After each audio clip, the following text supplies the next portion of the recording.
Welcome to Poker Life. Next question, Crispin.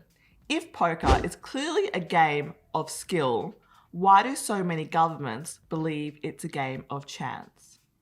That's a great question, and there are multiple reasons for that. First, is poker a game of skill? Now, everybody watching this will reflexively say, yes, of course it is. And one of the attractions of poker is that you can get better at it because it's a game of skill. That said, explaining exactly why it's a game of skill as opposed to a game of chance is more complex than people imagine. Now, it's helped along by the fact that we have a lot of professional poker players who consistently win. That's a good indicator that it's a game of skill. And of course, computers can demonstrate this conclusively with the expected value of each decision point. But actually just discussing it in a political way is more complex. And the reason for this is that at the casino, you can divide all the games between games of pure chance and games that combine skill and luck. The games of pure chance are games where you cannot deliberately lose. So say you put money on the roulette wheel, there is nothing you can do to affect the outcome. You have no decision points beyond that, and whether or not you win or lose is purely a matter of chance. Whereas in blackjack, you can deliberately lose. You can just keep hitting until you bust. And so there is an optimal way to play blackjack. However, there is still a house edge in that case. Any deviation from optimal play on the part of the player simply adds to that edge. Okay. So in poker, just like in blackjack, there is a combination of skill and luck. And because of that similarity, governments can get a bit confused and think, well, they're obviously the same thing. But there's a reason why casinos don't offer traditional poker where you're playing poker against the dealer in a normal kind of nine-handed hold'em format. It's all against one another. And that is because it's all a matter of relative skill. There isn't a house edge built into ordinary poker. And so poker players with a higher skill level will always beat poker players of lower skill level on a long enough time frame because they too have an edge over the field. But how do you actually prove that? Well, the volume will win out in the end. So if a game was purely chance, like the lottery, you would expect someone who had a 1 in 100 chance to win approximately 1 in 100 times. Whereas if you've got someone who is winning 10% of the time, then clearly that is a statistical impossibility. You can demonstrate through results that players have disproportionate outcomes based upon their skill level, and they can explain exactly what that skill differential is. And then more exactingly is the solvers. Computers can say what the optimal play is and the expected value in a numerical amount, what the expected value of each decision is. So if you were to play the aces this way 1 million times, you would earn this many chips on average over that time period. There's a simple way to explain it, that poker is basically an advanced form of rock, scissors, paper. And if someone is throwing rock too often, then their opponent should be throwing paper. And that is a skill, to identify that the person is throwing rock too often and then to counter that by throwing paper, giving them an advantage, an edge. And until the person who's playing rock adjusts, then that edge exists, it's material and it's measurable. So yeah, that's the main reason to show that it is absolutely a game of skill, simply because we have winners, and those winners tend to be the same people over a long period of time, and the fact that computers can demonstrate that in an empirical sense. The way to qualitatively explain it is as I've described, because intuitively for politicians who may not be familiar with poker, it can be perceived as just like blackjack, because there is an element of luck as well as skill involved in it. And nobody thinks that blackjack is not gambling, right? So what makes blackjack gambling and not poker? And that is where that line is drawn, because there is an optimal way to play blackjack and it's still gambling at that point. But if you play poker optimally over a much shorter time scale, you are going to make a lot of money. right? So in a sense, it is a more complicated question than people think that it is, because by a purely strict definition, poker is gambling. You are putting your money in the middle, gambling that the card that comes out is going to be giving you the best hand, or not going to give your opponent the best hand. Yeah. Or you're gambling that your bluff will cause your opponent to fold. That is a decision that once you've made it is beyond your control to influence. And so there is a gambling aspect to it. But if you think of poker not as one single hand or one single tournament, but something that is over a much larger volume, say 100,000 hands, then of course the variance evens out and skill is the only thing that remains.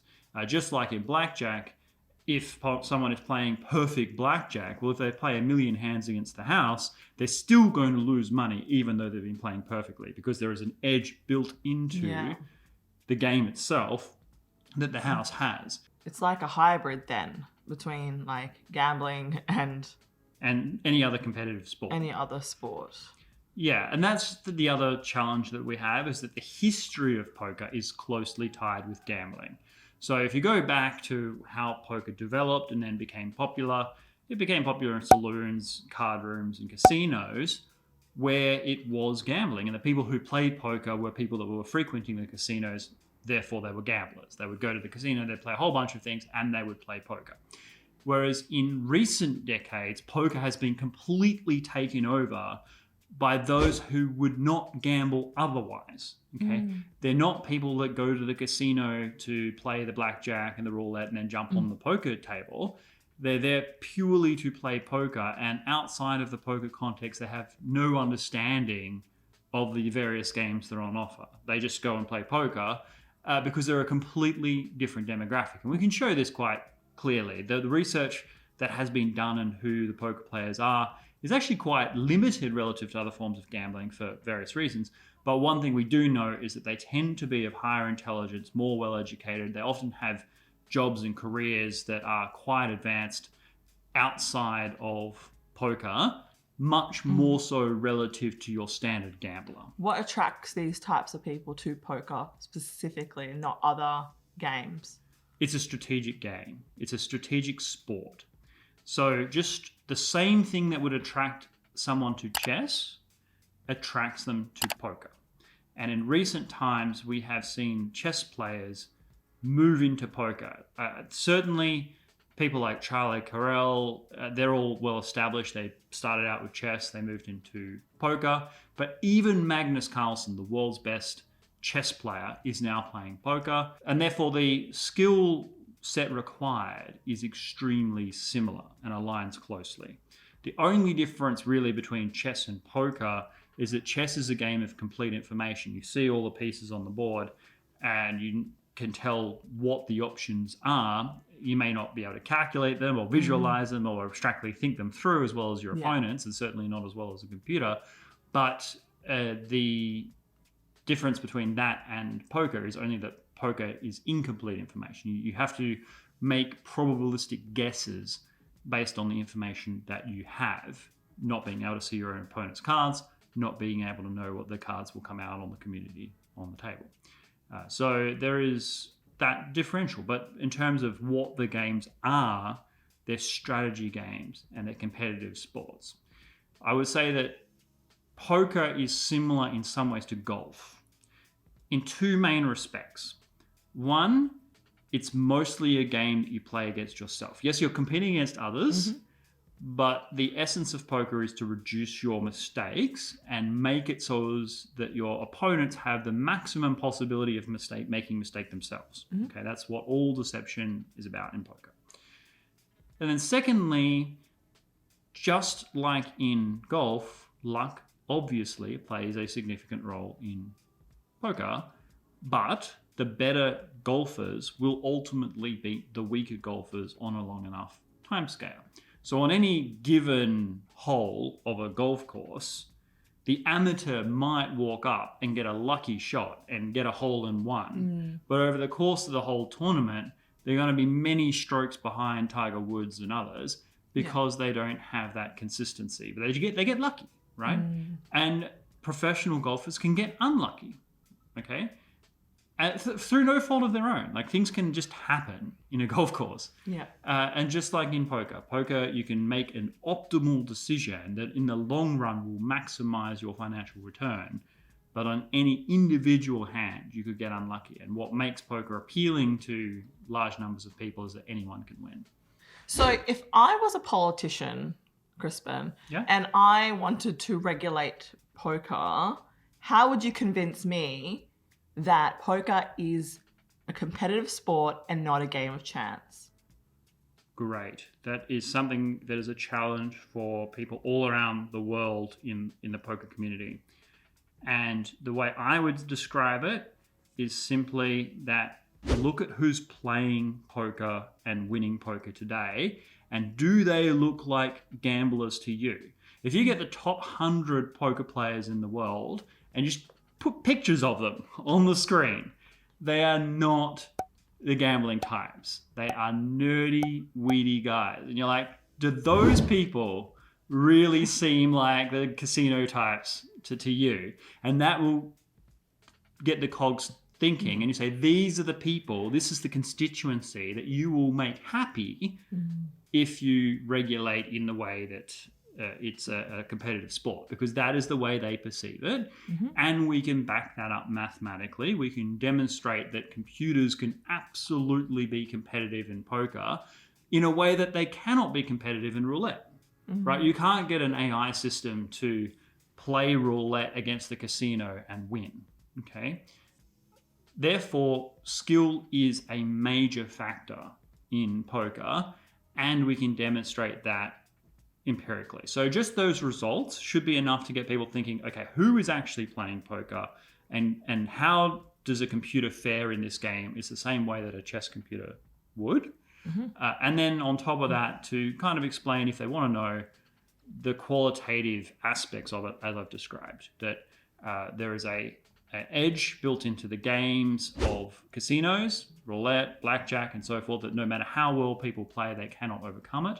Whereas in poker, there is no edge. It's only the edge that people have through their relative skill level. And that is determined by the number of hands played. And that the way to think about poker isn't any individual hand, but a large volume of hands.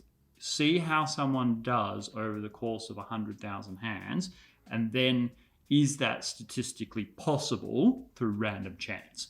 Now, if you just compare that with lottery outcomes or something like that, it's incontrovertible. Another side of things is just what you can do with poker by not banning it.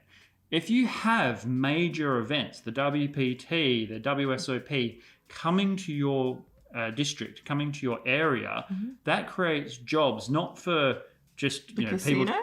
Well, the casinos, but also you've got the dealers, the event organizers, the hospitality industry, the hotels, the tour guide operators who are taking people on their off days.